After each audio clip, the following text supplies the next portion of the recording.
Le silence dans cette salle de bain était si épais qu'il étouffait le battement frénétique de mon cœur. Dehors, la fête battait son plein. Les rires, le tintement des verres, la voix chaleureuse de mon père. C'était le chaos de la joie. Mais ici, dans le sanctuaire carrelé, il n'y avait que moi, penché au-dessus d'une poubelle chromée, et l'objet de mon horreur, un petit bâton de plastique blanc. Il n'était pas à moi. Je n'aurais jamais dû monter à l'étage pour chercher un chargeur. Je n'aurais jamais dû ouvrir la porte de la salle de bain d'amis. Mais là, sous la lumière crue, le rouge du trait s'étalait sur le test de grossesse, indéniable, brutal, positive. Ce n'était pas le trait qui m'a glacé, c'était le nom de l'amie chez qui nous étions. Le nom inscrit à l'encre fine sur la coque du test. Léa. Léa, ma meilleure amie depuis la maternelle, la fille que j'aimais comme une sœur, la fille qui était assise en bas, riant aux éclats à côté de mon père. Monologue interne. Non, ce n'est pas possible, c'est absurde. Léa est avec... Avec qui, d'ailleurs? Elle n'a plus de petite amie depuis 6 mois. Elle m'aurait dit... Elle me dit tout. Nous nous disons tout. Je suis sortie de la salle de bain, les jambes tremblantes, tenant mon visage pour que personne ne voie le séisme qui venait d'avoir lieu à l'intérieur de moi. La musique me heurtait comme des vagues. J'ai cherché Léa, et je l'ai trouvée, près de la cheminée, un verre de jus de fruits à la main, elle qui ne buvait que du champagne au fait, et ce sourire un peu trop large, un peu trop anxieux, et juste à côté d'elle mon père, Alexis, 52 ans, charismatique, PDG de sa propre société, l'homme le plus loyal, le plus droit, l'incarnation de l'intégrité pour moi. Il posait sa main sur son épaule, un geste paternel qu'il avait toujours eu avec mes amis, mais aujourd'hui, dans le prisme du test de grossesse, ce geste était devenu étrange, trop proche, dialogue tendu. Moi, Léa, on peut parler une seconde, dans le jardin. Léa, elle sursaute, son sourire s'efface. Ah oui, bien sûr, Anna. Qu'est-ce qu'il y a? Père, Alexis. Quelque chose ne va pas, ma puce. Tu es pâle. Moi, non, papa. Juste un petit vent de fraîcheur entre filles. On revient. Dans le jardin, l'air froid de novembre m'a frappé. J'ai attendu qu'elle soit devant moi, les yeux dans les yeux. Moi, félicitations, Léa. Léa. Elle cligne des yeux, confuse. Pourquoi? Moi, je sors le test de ma poche, la main tremblante. Pour ça. C'était dans ta poubelle, le sang a quitté son visage, elle est passée de l'anxiété au choc, puis à une panique glaciale. Léa, Anna, Moi, ne mens pas, dis-moi juste. Qui est le père? Elle a baissé la tête. Un long silence. Le bruit de la fête était désormais un bourdonnement lointain, insignifiant. Léa, c'est un homme marié. C'est tout ce que tu as besoin de savoir. C'est une erreur que je vais corriger. Correction. C'était le mot qui m'a fait tiquer. Léa, la militante pro-vie, parlant de corriger une grossesse. Moi, je te connais, Léa. Tu ne corrigeras rien. Tu vas garder cet enfant et tu vas me dire le nom de cet homme. Maintenant. Ses yeux se sont remplis de larmes, un désespoir pur et simple. Mais elle n'a pas parlé. Le piège et la révélation, la nuit où tout s'est brisé. Les semaines suivantes ont été un enfer silencieux. J'ai observé mon père. J'ai observé Léa. Je cherchais des signes, des regards volés, une complicité cachée. Rien. Ils étaient impeccables. Alexis était le mari et le père idéal. Léa était la meilleure amie adorable. Je suis devenue une détective obsessive. J'ai vérifié l'agenda numérique de mon père. Il ne le verrouillait jamais. J'ai cherché des messages, des adresses, des hôtels. Toujours rien. Mon père était un roc sans fissure. Monologue interne. Peut-être que je me trompe, peut-être que le test n'était pas à elle, peut-être qu'il y a eu confusion. Je suis en train de devenir folle à cause d'un trait rouge sur un bout de plastique. La veille du dîner de Thanksgiving, j'ai mis mon plan à exécution.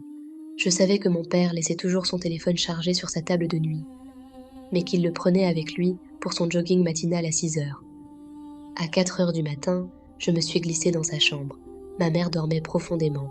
J'ai pris son téléphone, activé le micro d'enregistrement et l'ai glissé dans sa poche de veste de jogging, accroché au porte-manteau. Il ne le sentirait jamais. Je voulais juste entendre qui il appelait si tôt le matin. Un client, un associé. À 6h05, j'ai reçu un message étrange. Un message de Léa. Léa, Je ne pourrai pas venir à Thanksgiving. Je suis désolée. J'ai un gros virus. Un virus? Elle n'avait jamais manqué un Thanksgiving chez nous. Mon cœur a commencé à battre la chamade. J'ai vérifié la géolocalisation de mon père.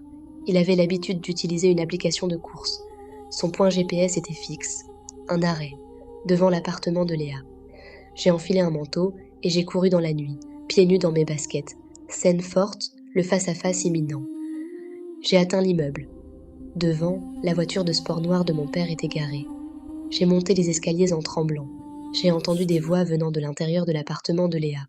Mon père et elle. J'ai collé mon oreille à la porte. Père, Alexis. Voix basse, anxieuse. Tu es sûr de ne pas pouvoir venir? Anna va devenir folle. Elle t'adore. Léa, voix étouffée. Je ne peux pas, Alexis. Je ne peux pas te regarder, ni elle. Surtout pas, maintenant.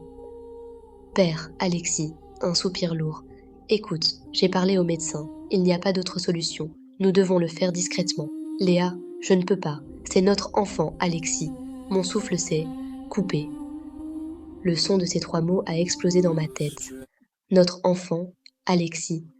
La porte n'était pas verrouillée. Poussée par une force que je ne contrôlais plus, j'ai tourné la poignée. Ils étaient là. Léa, en larmes, tenant le col du peignoir de mon père, qui avait l'air de ne porter rien d'autre, son visage ravagé par la douleur. Et lui, mon père, Alexis, le visage d'un homme pris dans un incendie. Moi, ma voix n'était qu'un murmure cassé. Papa, il n'a pas bougé, il n'a pas nié. Seul le silence de la trahison absolue régnait. Cliffhanger, partie 1. La menace oubliée, dialogue, la confrontation. Père, Alexis, Anna. Ce n'est pas ce que tu crois. Moi, ah oui? Et qu'est-ce que je crois, papa? Que tu rends service à ma meilleure amie en peignoir à 6 heures du matin? Qu'est-ce que je crois, Léa? Que tu as un gros virus qui porte le nom de mon père? Léa s'est effondrée. Mon père a tenté de s'approcher, le masque de l'autorité tentant de reprendre le dessus. Père, Alexis, écoute-moi attentivement. Tu ne dois pas en parler à ta mère. Jamais. C'est une erreur. Une erreur que je vais réparer. Je te le jure. Moi, comment tu vas la réparer? En épousant Léa? En mettant ta vie entière à la poubelle? Père Alexis. Son ton devient froid, une autorité que je n'avais jamais entendue. Je la réparerai. Mais si un seul mot sort de cette pièce, si un seul mot atteint ta mère, je te jure que tu ne le regretteras pas seulement. Tu souffriras d'une façon que tu ne peux pas imaginer. Tu me connais. J'ai reculé, fixant ce père qui était devenu un étranger, un prédateur. Mais en reculant, mon pied a heurté quelque chose que mon père avait fait tomber. Un petit livre en cuir marron, un carnet. Je l'ai ramassé, sans qu'il ne le voie, glissé dans ma poche. Père, Alexis, maintenant, sors, et fais comme si tu n'avais rien vu. Je suis partie, la tête vide, le carnet brûlant ma main. En courant dans la rue, je l'ai ouvert. Ce n'était pas un agenda, ni un journal. C'était un plan financier extrêmement détaillé. Un plan pour un nouveau compte bancaire aux îles Caïmans. Et sur la dernière page, une date et une adresse. La date était la semaine dernière. L'adresse était celle d'une clinique spécialisée en adoption internationale. Le froid de l'aube n'était rien comparé à la glace qui me serrait la gorge. Assise sur le banc glacé d'un parc à 3 pâtés de maison de chez Léa, je tenais le carnet comme une relique empoisonnée. L'encre dansait devant mes yeux, trahissant non seulement un adultère, mais une machination.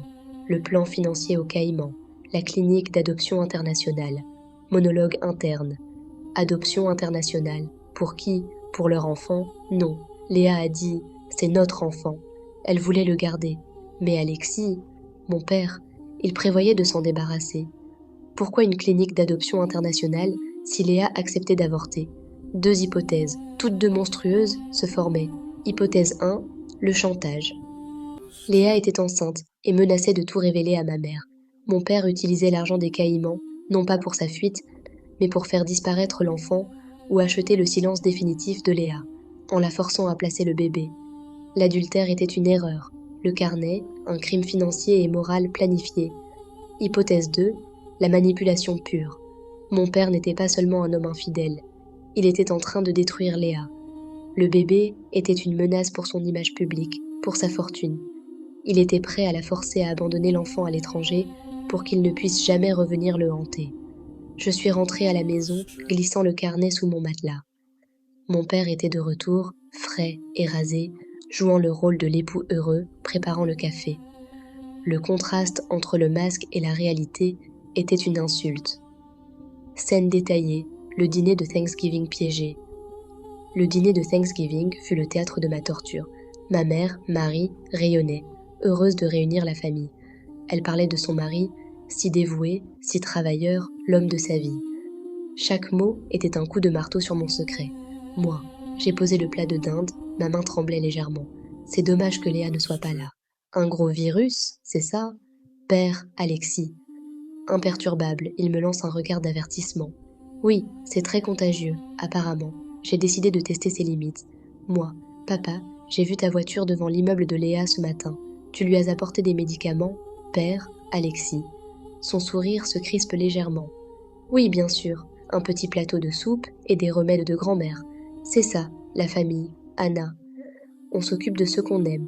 Il buvait son vin, ses yeux rivés sur moi, son défi silencieux. Continue, et je te briserai. J'ai changé de tactique. J'ai parlé de la clinique. Moi, maman, tu te souviens de l'ami de papa, Marc? Il a adopté un enfant, mais il a eu tellement de problèmes avec les cliniques à l'étranger. C'est si risqué. L'adoption internationale, non? Ma mère s'est lancée dans une discussion animée sur les lois d'adoption. Mon père, lui, était immobile. Son verre à mi-chemin de ses lèvres. Il n'a rien dit, mais ses yeux m'ont transpercé. Ce regard disait « Je sais que tu sais, et si tu continues, tu ne pourras plus reculer. » Le soir, il est venu dans ma chambre, sans frapper. Dialogue, la manipulation d'un maître. Père Alexis, tu joues avec le feu, Anna. Je t'ai prévenu. Moi, je ne joue pas. J'essaie de comprendre comment l'homme qui m'a appris l'honnêteté peut planifier d'abandonner son propre enfant.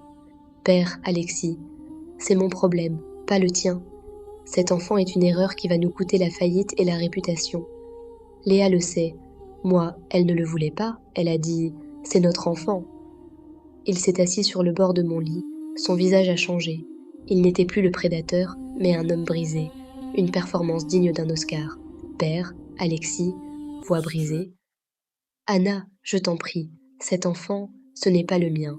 Ce n'est pas le bébé de Léa. C'est l'enfant de Léa, oui. Mais l'homme marié, c'est mon associé. Un homme puissant, dangereux. Si le bébé naît et qu'il est tout révélé, il détruira ma compagnie pour se protéger. C'est pour ça que je dois l'aider. L'argent, l'adoption, c'est pour protéger ta mère. Pour nous protéger, je me sacrifie pour toi. Monologue interne, mensonge. Un mensonge si élaboré qu'il en était presque crédible. Il utilisait ma mère et moi comme boucliers. Mais les larmes de Léa, sa panique, son cri, notre enfant, elle ne mentait pas. La confession forcée, un choix impossible. Le lendemain, je suis allée chez Léa. L'appartement était sombre. Elle était assise, le ventre encore plat, mais son regard était celui d'une femme déjà morte. Moi, ton père m'a dit qu'il n'est pas le père. C'est un de ses associés. Léa, elle rit, un rire sec, amer. Il t'a dit ça? Il est bon, il est très bon. Moi, Léa, je t'en supplie, regarde-moi. Je suis ta seule alliée. Je ne dirai rien à maman. Mais tu dois me dire la vérité. Qui était le père? Léa a baissé la voix au niveau d'un chuchotement, ses yeux fixant le vide. Léa. C'est une histoire qui a commencé bien avant toi.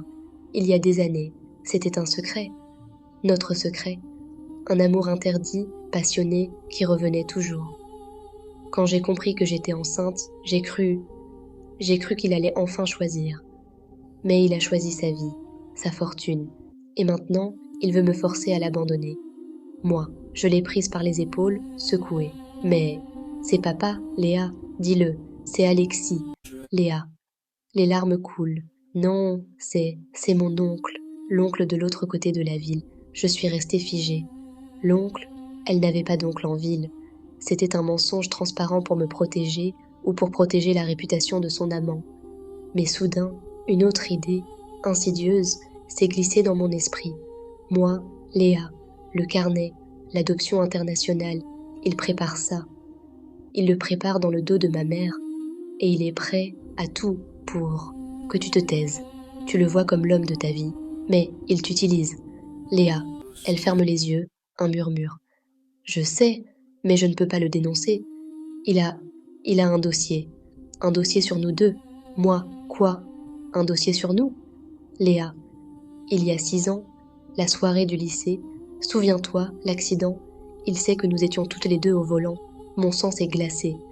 Il y a 6 ans, l'accident de voiture, une collision mineure avec un poteau, sauf que ce n'était pas mineur, et la personne que nous avions heurtée s'était enfuie de la scène. Un homme sans abri. Nous avions paniqué et nous étions partis. Mon père avait tout arrangé à l'époque, nous disant que l'homme était ivre et que personne ne chercherait. Léa, il a des photos de la scène, des preuves. Il a dit que si je parle, il fera tout ressortir. Il te fera accuser de délit de fuite aggravé. Tu iras en prison, Anna. La découverte macabre. J'étais sous le choc, la gorge nouée. Mon père n'était pas seulement un adultère manipulateur. Il était un maître chanteur prêt à détruire la vie de sa propre fille pour se protéger. J'ai quitté Léa, le cœur brisé, non seulement par la trahison, mais par la réalisation que ma liberté dépendait de son silence. Je suis rentrée à la maison. Ma mère m'attendait, visiblement bouleversée. Mère, Marie. Anna, ton père est parti en voyage d'affaires. Une urgence, aux Bahamas, soi-disant. Moi, la panique monte. Il ne m'a rien dit. Mère, Marie. Mais regarde ça. Elle tenait une enveloppe blanche, tachée de ce qui ressemblait à du rouge. Elle tremblait. Mère, Marie. C'est arrivé il y a 1 heure. C'est le nom d'Alexis dessus. Et je crois que c'est du sang. J'ai pris l'enveloppe. Le papier était humide. J'ai déchiré l'enveloppe. À l'intérieur, un petit mot manuscrit, d'une écriture fine, élégante, inconnue. Vous pensiez qu'il était facile de faire disparaître une vie? La clinique internationale peut attendre. Maintenant, c'est vous qui allez souffrir pour ce que vous m'avez pris il y a si longtemps. À bientôt, Alexis. La lettre n'était pas signée. C'était une menace. Mais le plus troublant, c'est que le mot était écrit au singulier. Vous. Qui était ce vous? Mon père ou ma mère? J'ai regardé ma mère, Marie. Ses yeux étaient vides, mais soudain, un éclair de terreur a traversé son visage. Mère Marie, un murmure haletant. Le sang, ce n'est pas le sien, c'est le sang de l'autre. Moi, je saisis ses épaules. Maman, de qui parles-tu? Qui est l'autre? Mère Marie. Elle se crispe, les yeux fixés sur un point derrière moi. Le sang de celle que ton père n'aurait jamais dû laisser s'en aller. Ma mère s'est effondrée. Le mot l'autre résonnait dans la pièce, annihilant toute trace de la femme forte et dévouée que je connaissais. Je l'ai forcée à se lever, à s'asseoir et à respirer. La panique était remplacée par un besoin urgent de vérité. Moi, maman, qui est l'autre? De qui ton père t'a-t-il parlé? Mère, Marie. Elle regarde la lettre, les yeux pleins d'une douleur ancienne. Il n'a jamais voulu qu'elle revienne. Elle nous a menacés, il y a 20 ans, au début de notre mariage. Je sentais que nous n'étions plus dans une simple histoire de trahison conjugale, mais dans une saga familiale tordue. Moi, menacée de quoi? Qui est elle? Mère, Marie, Héloïse, la première épouse d'Alexis. Il m'a dit qu'elle était morte dans un accident en Europe, juste avant notre mariage. Mais c'était un mensonge. Monologue interne. La première épouse? J'ai toujours cru que ma mère était le premier et unique amour de mon père. Un mensonge de plus, mais celui-ci était à la base de toute ma vie. Mère, Marie. Héloïse ne pouvait pas avoir d'enfant. Alexis l'a quittée à cause de ça, pour fonder une vraie famille avec moi. Mais Héloïse, elle était obsédée. Elle nous a menacés de révéler qu'Alexis avait détourné des fonds pour lancer sa première entreprise, un crime qu'il a étouffé. Il lui a donné de l'argent pour qu'elle disparaisse. C'est le premier compte au Caïman. La menace dans la lettre, vous pensiez qu'il était facile de faire disparaître une vie? La clinique internationale peut attendre. Maintenant, c'est vous qui allez souffrir pour ce que vous m'avez pris il y a si longtemps. À bientôt, Alexis. Moi. C'est pour ça qu'il a créé un second compte au Caïman. Il pensait qu'Héloïse était revenue pour le faire chanter à nouveau. Mais la lettre, elle est envoyée au singulier. Vous. Pourquoi vous? Mère Marie. Elle me serre la main, la voix tremblante, parce qu'elle a découvert le secret que même Alexis ignorait, le plus grand secret. Moi, dis-moi. Mère Marie. Héloïse a eu un enfant. Elle l'a eu juste après son départ. Une fille. Elle l'a cachée pendant 20 ans, attendant le moment parfait pour détruire Alexis, en utilisant son héritière inattendue. Le autre piège se referme, la réunion inattendue. L'identité de l'enfant d'Héloïse restait le dernier maillon. Je suis revenue au seul fil rouge non résolu, Léa. Son bébé, la trahison, le chantage d'Alexis avec l'accident. Je devais la revoir, mais cette fois-ci, armée de la vérité sur mon père. Je l'ai appelée, la suppliant de me rejoindre à la marina, un lieu neutre. Moi, Léa, je sais pour le chantage, je sais pour l'accident, je sais pour l'argent. Mais je sais aussi qu'Alexis a une première femme, Héloïse, qui a un enfant. Il est en train d'être manipulé, et toi, tu es prise au milieu. Léa, elle est arrivée, son visage encore plus dévasté qu'avant. Anna, je ne peux plus, je n'en peux plus de ce secret. Moi, alors dis-moi tout. Qui est le père? Et surtout, qui est Héloïse? Connais-tu cette femme? Léa a éclaté en sanglots. Elle s'est effondrée sur le banc et les mots sont sortis, chaotiques, horribles. Léa, c'est un jeu, un piège ignoble. Il voulait que je tombe enceinte. Il me disait que c'était le seul moyen de le sauver d'une femme qui le détruisait. Moi, de qui parles-tu? Héloïse? Léa, non, je te l'ai dit. L'homme marié, c'est mon oncle. Mais mon oncle est le frère d'Héloïse. Il m'a forcé à le faire pour que le bébé, l'enfant d'Héloïse, puisse avoir une famille. Le père de mon bébé, c'est l'amant d'Héloïse, pas Alexis. Révélation choc, le tissage du piège. Alexis n'était pas le père. Il utilisait seulement la grossesse de Léa et notre passé, l'accident, pour la forcer à avorter et la réduire au silence, car il croyait qu'elle était l'espionne envoyée par Héloïse. Mais alors, qui est l'enfant d'Héloïse, l'enfant qui menaçait la fortune d'Alexis? Moi, j'ai attrapé la main de Léa. Attends, qui est l'enfant d'Héloïse? Léa. Ses yeux se sont écarquillés d'horreur. Le fils qu'elle a eu, après s'être enfuie, le fils qu'Alexis a toujours ignoré.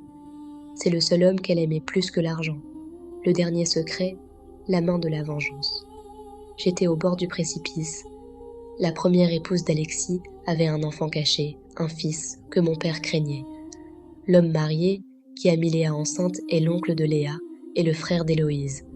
Le plan était de ruiner Alexis et sa nouvelle famille. Mais la lettre parlait d'un « vous » au singulier. J'ai regardé Léa. Ses larmes, son désespoir, la femme qui avait trahi notre amitié pour l'argent et les mensonges d'un oncle manipulateur. Moi, Léa. Le sang sur la lettre. De qui était-il? Léa a mis sa main à sa bouche, ses yeux fixant le vide. Léa. Je ne sais pas. Mais l'autre jour, je l'ai vu. L'oncle. Il était en train de brûler des photos dans son jardin. Des photos de toi et de ta mère. Et des lettres. Des lettres d'amour. Moi, je recule. Des lettres d'amour. De qui? Léa. Elle me fixe, le souffle coupé, et murmure la vérité la plus horrible. Elles étaient signées Marie, révélation finale, la trahison ultime. Ce n'était pas Héloïse qui menaçait ma mère, c'était le frère d'Héloïse, l'oncle de Léa, qui était l'amant de ma mère, Marie, avant qu'elle n'épouse Alexis. Et la lettre ensanglantée n'était pas un chantage d'Héloïse, mais un avertissement de l'amant de ma mère. Il était revenu pour récupérer sa femme.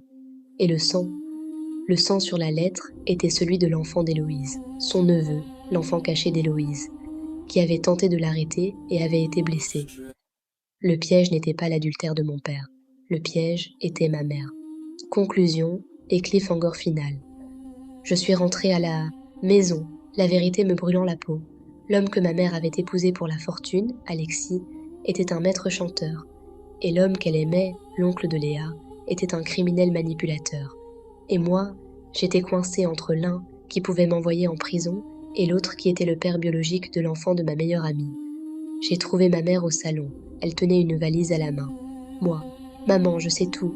Je sais pour l'oncle de Léa. Je sais que c'est toi qu'il veut. Et je sais que tu ne vas pas le laisser faire. Mère, Marie. Elle a souri, un sourire froid, serein, que je n'avais jamais vu. Si, Anna, je le dois. Il est mon seul amour. J'ai fait une erreur en épousant ton père pour l'argent. Mais lui, il est différent. Moi, la voix pleine d'horreur, il a blessé son propre neveu. Il est aussi tordu qu'Alexis. Mère, Marie. Elle s'approche, sa main caressant ma joue. Non, ma chérie, tu ne comprends pas. Je ne pars pas avec lui. Je pars pour lui. Il m'a dit qu'Alexis le recherchait pour l'éliminer. Je suis la seule façon de le sauver. Elle a déposé sa valise, pris un petit carnet dans sa poche, le même modèle que celui d'Alexis, mais rouge. Mère, Marie. Tiens, c'est le mien. Tu penses que ton père t'a appris à être honnête? Il t'a appris à être forte. Mais moi, je t'ai appris à survivre. Tu as le carnet d'Alexis. Maintenant, tu as le mien. Tu sauras quoi faire. » Elle est sortie, sans un regard en arrière. J'ai ouvert son carnet. C'était un journal intime, les dernières pages, remplies d'une écriture frénétique. J'ai lu la dernière phrase, « Je n'ai pas le choix. Je dois mettre fin à cela. Si je le laisse partir, il révélera que l'enfant d'Héloïse est Anna. Et là, Alexis ne me pardonnera jamais d'avoir menti. Adieu. » Le sang sur la lettre était le sang d'Héloïse, qui n'était pas morte. Le frère d'Héloïse, l'amant de ma mère, l'avait blessée pour la faire taire. Et le pire, je suis l'enfant de la première femme d'Alexis, Héloïse, et de son amant caché, l'oncle de Léa. Ma mère n'est pas Marie, ma mère est Héloïse, qui a volé l'identité de sa belle-sœur, Marie, après un accident, pour se venger d'Alexis. Je n'ai jamais été la fille d'Alexis et Marie. Je suis la fille de sa première femme et de son ennemi juré. Mon père m'a fait chanter pour le protéger, alors que je suis la seule capable de le détruire.